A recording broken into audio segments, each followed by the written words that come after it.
What if everything you thought you knew about life, creation, and the universe was about to be turned upside down? Welcome to today's episode, where we dive into the very beginning of everything, Genesis. This isn't just the first book of the Bible. It's the foundation of our world, our purpose, and God's promises to us. In this episode, we'll uncover profound truths that have shaped humanity's story since the beginning of time. Ready to explore the origins of faith and the universe? Let's get started. Ever get caught up in those really big questions? Like, where did all this come from? What's it all about? What's our place in all of this? Yeah, I think we all wrestle with those questions at some point. Well, today, we're going to explore those big questions through, one of the most famous books out there, the book of Genesis. Ah, Genesis. It's more than just an old text, right? It's like the starting point for so many beliefs and traditions. It really is. And it gets right to the heart of those timeless questions we all ask. And that's what makes it so fascinating, As the first book of the Bible, it sets the stage for everything that comes after. Yeah, it's like the blueprint. Exactly. And who knows, maybe the answers we're looking for are hidden in plain sight right there in Genesis. Okay, so let's dive in. When you read Genesis, one of the first things that hits you is, how it tackles those big themes head on. Right. Creation, humanity's purpose, good and evil, and of course the nature of God. It's an incredible tapestry. It is. And those stories still feel so relevant even thousands of years later. And, those stories aren't just random. They're carefully put together to explore these fundamental relationships. Like what? Like God's relationship with creation, God's relationship with us, and our relationships with each other. Ah, I see. So it's about connections. Exactly. And from there, we get these powerful concepts like creation out of nothing, the image of God in us, the idea of sin and judgment. And don't forget about the covenants. Oh, right. Those sacred promises that bind God and humanity. It's amazing stuff. Okay, so we've got these big overarching themes. But what brings them to life are the stories themselves. Genesis isn't just abstract ideas. It's full of vivid narratives. You're telling me. And of course, we have to start with the most famous one, the creation story. In the beginning, God created the heavens and the earth. Wow. Those words are so iconic. They really are. It completely flipped the script on the creation myths that were floating around back then. Instead of chaotic battles or accidental collisions. We get this single God who speaks creation into being. Exactly. It's like this massive shift in our understanding of where we came from. And it really highlights the intentionality behind creation. Every day builds on the last. With this beautiful order unfolding. And that awesome refrain. And God saw that it was good. It's like God himself is taking joy in the act of creation. So the creation story emphasizes both this order and intentionality. God isn't just snapping his fingers and making everything appear randomly. No. It's a deliberate process. 6 days. And you can see the care and purpose in each step. It makes you think. Are we living with that same intentionality? Are we finding joy in the process of, life? Great question. Okay, so then we get to the creation of humanity. This is where things get really, really interesting. Right. Because we're told we're made in God's image. That's huge. It sets us apart from the rest of creation. We're given this special place. And we're given dominion over the earth. Which means we have a responsibility. Yeah. Stewardship. And the potential for this deep relationship with God. It's really the foundation for ideas like human dignity and human rights. It's a beautiful concept being made in God's image. It speaks to our potential, our creativity, our capacity for love. Absolutely. But as we know, things take a bit of a turn. Yeah. Then comes the fall in Genesis 3. Uh-oh. The serpent, the forbidden fruit, temptation. It's a story that's captivated people for ages. Why do you think that is? I think it's because it explains so much about, being human. You've got this perfect world that God created and declared good. But then there's this undeniable reality of brokenness. And the fall helps us understand why. Adam and Eve choose to disobey God. And sin enters the world. Bam! Instant consequences. Shame, fear, and separation from God. And they're kicked out of the Garden of Eden. It's powerful. It really is. It's like you can feel the shift in the story, that innocence, that harmony. It's gone. And the world becomes a much harder place. I always found the serpent in that story so interesting. Me too. So subtle, so cunning. Preying on Eve's curiosity. And her desire for knowledge. Exactly. It raises questions about the nature of temptation itself. What are the things that entice us, that promises something more, but ultimately lead us away from what's good. It's a question worth pondering, don't you think? For sure. And even in the middle of this huge mess up, there's a flicker of hope. Oh, right. The proto-evangelium. God promises that a descendant of Eve will crush the serpent's head. It's like this foreshadowing of victory over sin and evil. Powerful. Even at humanity's lowest point, there's a promise of redemption woven into the narrative. It gives me chills just thinking about it. It's like, even when we fail, God's plan is still moving forward. And redemption isn't something we earn. It's a gift. A gift, yeah. But those consequences of sin, they don't just magically disappear. Nope. We see that play out in the very next story. Cain and Abel. Sibling rivalry taken to the extreme. It's a tough one. It is. You've got Cain consumed by jealousy because God accepts Abel's offering. And that jealousy just eats away at him. And leads him to do the unthinkable. Murder. It's a stark reminder of how quickly sin can spiral. And the consequences can be devastating. It's scary how relatable it still is, you know? Even though it's from thousands of years ago. Totally. It's like those basic human emotions, jealousy, rage, they haven't changed that much. What really gets to me is God's question to Cain, "Where is your brother?" And Cain's response. "Am I my brother's keeper?" So cold. It's like this total breakdown of relationship, not just with God. But with each other. It forces us to ask ourselves. What does it mean to be our brother's keeper today? Exactly. How do we fight against that indifference, that apathy that Cain represents? Big questions. It challenges us to look at our own hearts. Absolutely. How do we treat others? Are we quick to judge? To dismiss, to turn away from people who are different. It's easy to think of ourselves as separate from each other. But Cain and Abel remind us that we are connected. And our actions have consequences. They ripple outward. So true. And you know, even in that dark story, we see God's mercy. You're right. He punishes Cain. But he also protects him. It's like this reminder. Even when we totally mess up. God's grace is still there. Amazing. But humanity's struggles with sin, well, they don't end there. Sadly not. Which brings us to one of the most dramatic stories in Genesis. Oh, yeah. The flood. The imagery is just so powerful. I know. The world submerged in water. Noah and his family crammed into the ark with all those animals. It's terrifying and awesome at the same time. I agree. It makes you wonder what God was feeling in that moment. Right. What would lead to such a drastic decision? Well, by this point in Genesis, things are really bad. Wickedness is everywhere. It's so pervasive, so deep, that it grieves God. And he decides to cleanse the earth with a flood. It's heavy stuff. But in the middle of all the chaos and destruction, you have Noah. Noah, this righteous dude who finds favor with God. And he's told to build an ark. Can you imagine getting that assignment? Build a giant boat to save your family and a bunch of animals? It would sound insane. Talk about a leap of faith. Noah had to trust God's instructions. Even when it made absolutely zero sense. His story is a powerful example of obedience and trust. Even in the face of the unknown. He didn't have all the answers. Who didn't know how it would all work out, but he chose to believe. And that's what faith often is, isn't it? Yeah, taking that step forward, even when you can't see the whole path ahead. Exactly. And the flood itself, it represents both judgment and mercy. It's like this two-sided coin. On one side, you have the judgment on humanity's wickedness. And on the other, God's compassion. He preserves Noah and his family. It's a new beginning, a reset button for creation. That image of the rainbow after the flood always gets me. It's beautiful, isn't it? It's a reminder of God's promise. Never again will he destroy the world with a flood. It's a covenant. Of hope and renewal. It's fascinating how flood stories pop up in so many different cultures. Right. It's like there's this shared human understanding. Of our capacity for both destruction. And our deep need for a fresh start. So we've seen humanity created, given this special place in creation, and then we see the consequences of sin play out on a massive scale. It's a lot to take in. But Genesis doesn't stop there. It keeps exploring human nature. Which leads us to the Tower of Babel, a story about the dangers of pride and ambition. In Genesis 11, we see humanity coming together with this one goal. Build a tower that reaches to the heavens. They want to make a name for themselves. Leave their mark on the world. But it's also about challenging God's authority. It's classic human arrogance. And what happens? Chaos and division. It's like they're trying to build their own stairway to heaven. Relying on their own smarts and power instead of acknowledging God. And the consequences are huge. God confuses their languages. Scatters them across the earth. And that's it for the tower. Construction halted. It's a powerful reminder that God's plans win in the end.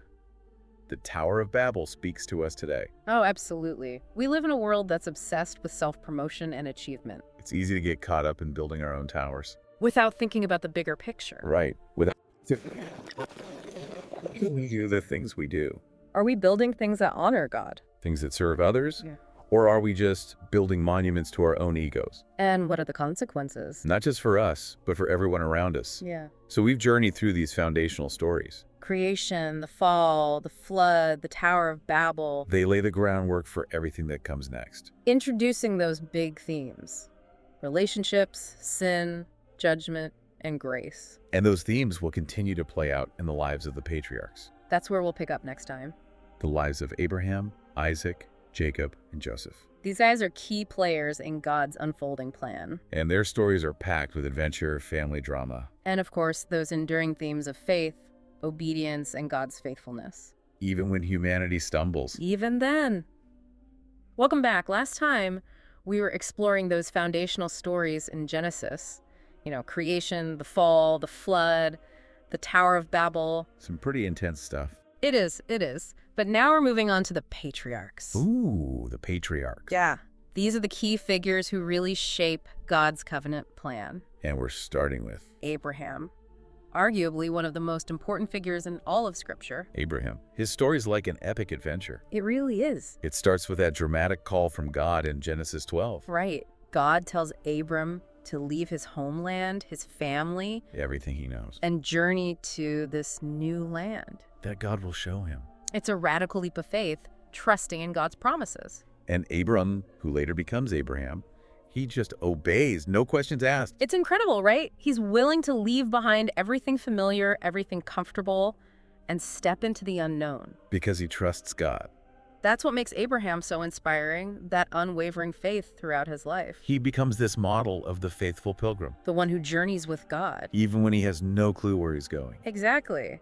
And then there's the whole issue of Sarah's barrenness. Right. God promises Abraham a son. A descendant through whom all nations will be blessed. But well, It seems impossible. They're getting up there in years. and Sarah is way past childbearing age. This is where faith is really tested, you know? Oh, yeah. Abraham and Sarah have to wait decades for Isaac to be born. It's a story that speaks to anyone who's ever had to wait for God's promises to come true.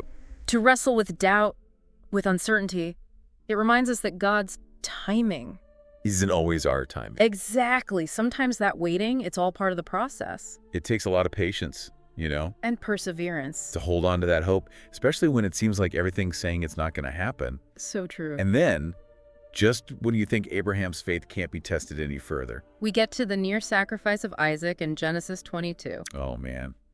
That one's tough. It's one of the most difficult passages in the whole Bible. God asks Abraham to sacrifice his son The son he waited so long for. as a burnt offering.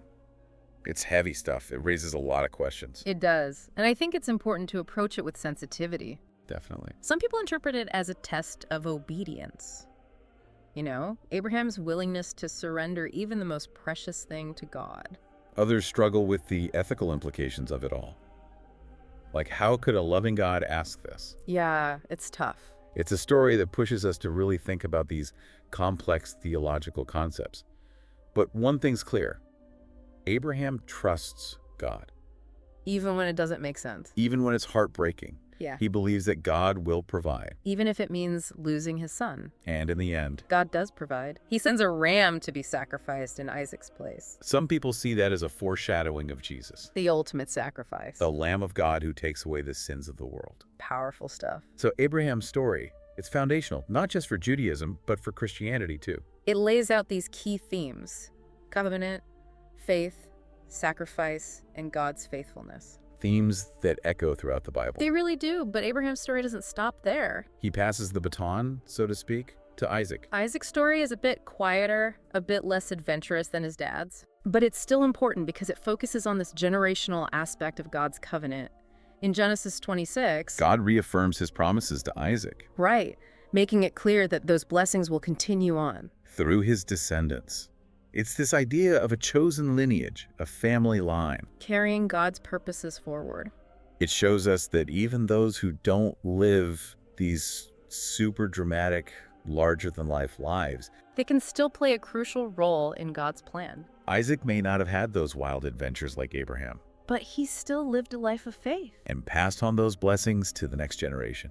Which is when things get a little messy. Oh yeah, we can't forget about Jacob and Esau. The sibling rivalry starts before they're even born. It's intense. We have Jacob, the younger twin. The schemer. He tricks Esau out of his birthright. And deceives his dad, Isaac, to snag that blessing. It's a reminder that even in families chosen by God, There can be conflict. dysfunction. It happens. But Jacob, he's such a complex dude. He is. He's a manipulator. But he's also devoted to God. He's wrestling with these two sides of himself. Throughout his whole life. He's so human, it makes him relatable. Totally. Even with all his flaws. And despite those flaws, God chooses him. To carry on the covenant. It's a reminder that God can work through anyone. Even when we mess up. Even when we struggle. That's reassuring. It is. Jacob's transformation after that wrestling match with God in Genesis 32, that's huge. Oh yeah, a turning point. He gets a new name. Israel, which means one who struggles with God. It signifies a change in his character, a deeper understanding, a reliance on God's grace. It's this idea that even our struggles are doubts. They can be part of our spiritual journey. It's okay to question, to wrestle with God. To bring our whole selves before him. The good, the bad, the ugly. And we can't forget about Jacob's 12 sons. The future heads of the 12 tribes of Israel. It's like they're laying the foundation for this nation that will be central to God's plan. It's incredible how God works, right? Even through these messy family dynamics. So true.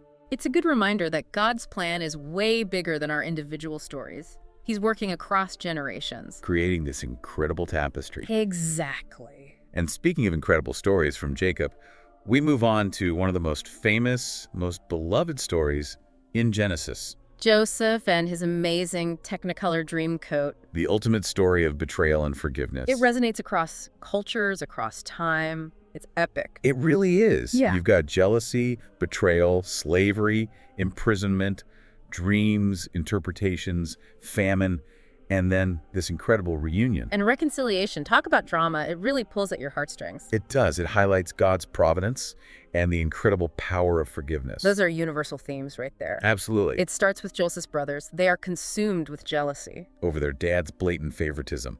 They sell Joseph into slavery. Talk about a bad move. It leads to years of hardship, years of separation. But even in the midst of all that pain, Joseph remains faithful.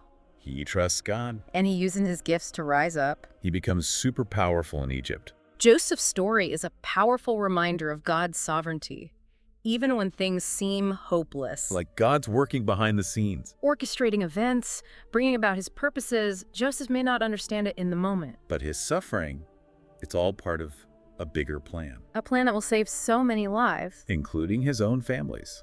That moment when Joseph reveals himself to his brothers. Wow, so emotional. You meant it for evil, he tells them, but God meant it for good. Talk about a statement of forgiveness. It's both profound and challenging. How do you forgive someone who's hurt you that deeply? That's a question we all face. It really is. Joseph's forgiveness, it's not about saying it was okay what his brothers did. No? It's about letting go of the bitterness, that resentment, the kind of stuff that eats away at you. It's about recognizing that God can take even the worst things And turn them. into something good. That's powerful.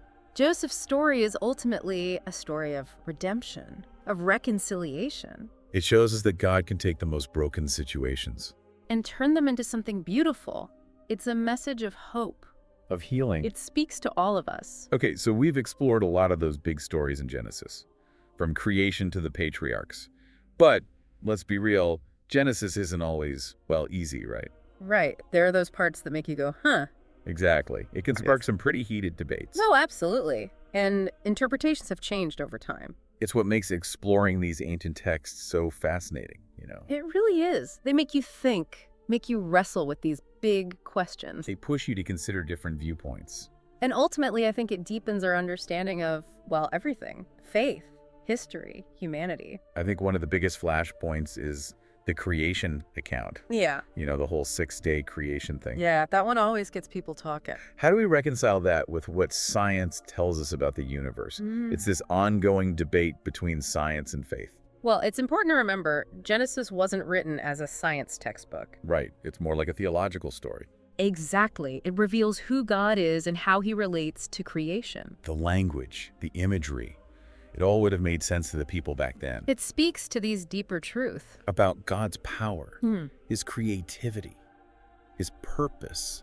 So maybe instead of getting hung up on a literal interpretation, We can appreciate the creation story for what it is. a story about a loving God who intentionally created the universe, and he declared it good. And it challenges us to think about our own role. As caretakers of creation, if God put so much care into making the world. Shouldn't we do the same? Exactly. What's our responsibility to the earth and everything on it? Another story that always gets people going?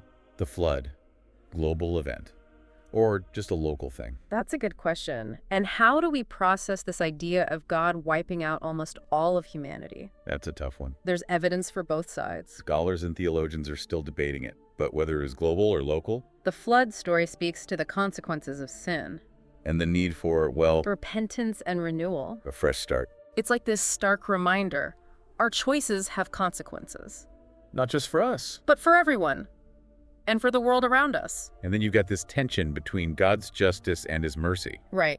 On the one hand, you see the destruction caused by sin. And on the other hand, God spares Noah. And his family. He gives them a second chance. In the beginning. The flood story also makes us think about God's role in natural disasters. That's a heavy topic. It is. And there are no easy answers. But it does make you think about God's nature, how he interacts with the world. It invites us to engage with these tough questions. And to, well, wrestle with our own beliefs. Right. And then there's the Tower of Babel. Some people take it literally. God literally confused everyone's languages. Others see it as more of a metaphor. About pride. And overreaching. Trying to be bigger than we are. The Tower of Babel is definitely a cautionary tale. It warns us about unchecked ambition. About the pursuit of power. Without considering God. And it highlights the need for unity and understanding. Between cultures. Right. When we don't communicate well, when we build walls instead of bridges. It creates division. And conflict. And, it's a story that feels really relevant right now. In a world where we're all so connected, but also divided. Globalization, the clash of cultures, all of that.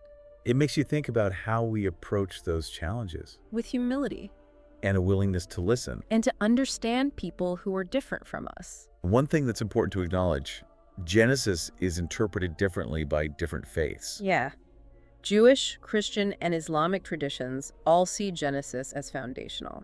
But they each bring their own perspectives. It's a good reminder that there's room for different interpretations, even within faith communities. Absolutely. I think that's the beauty of Genesis. It invites us to think, to wrestle with the text, to let it challenge us. To shape our own beliefs.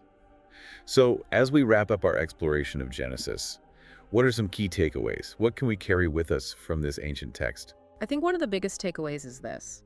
We're part of something much bigger than ourselves. A story that started with God's creation. And it's still unfolding. We're all connected. To our ancestors, to each other, and our choices have an impact. Genesis invites us to see ourselves as part of that story, to recognize our place in God's creation, and to live with purpose. It also challenges us to wrestle with our faith, ask those hard questions, and allow our understanding of God to grow and change. Exactly. Another key takeaway is the importance of relationship. From the very beginning, Well, we're created for connection with God, with each other, with the world. and we see throughout Genesis how those relationships can be broken by sin, but they can also be healed. Through forgiveness. Reconciliation. Of God's love. It's a powerful reminder that we're not meant to go through this alone. And finally, I think Genesis gives us hope, even in the midst of all the tough stuff. Sin, judgment, suffering, there's this constant theme of redemption running through it all. From the proto-evangelium to the rainbow after the flood, God is always working to bring good out of even the worst situations. Genesis reminds us that no matter how far we stray, God's love and mercy are always there. It's a message of comfort, encouragement, especially when we're struggling. So if you're looking for answers, for meaning, for purpose, crack open Genesis and see what speaks to you. Let those ancient stories inspire you, challenge you, guide you on your own journey of faith. It's a book that's been speaking to people for thousands of years, and it still offers wisdom for navigating life today.